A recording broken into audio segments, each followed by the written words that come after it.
Hi everybody, I'm Marco, Global Product Manager of TruCONTROL2.0, an ATS controller made for automatic transfer switching purpose.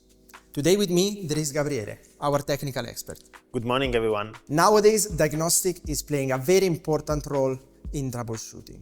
With TruCONTROL 2.0, it's possible to check transfer, alarms, and harmonics, both from the HMI and your PC.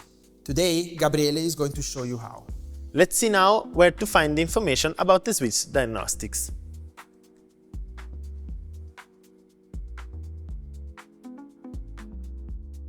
Now, instead, let's see where to find the event log.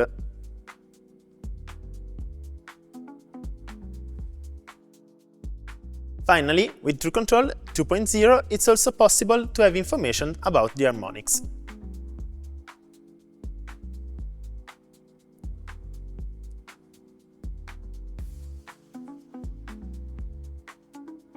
Diagnostics have never been so important. TruCONTROL 2.0 helps you to keep everything under control. Thanks for watching and see you in the next video.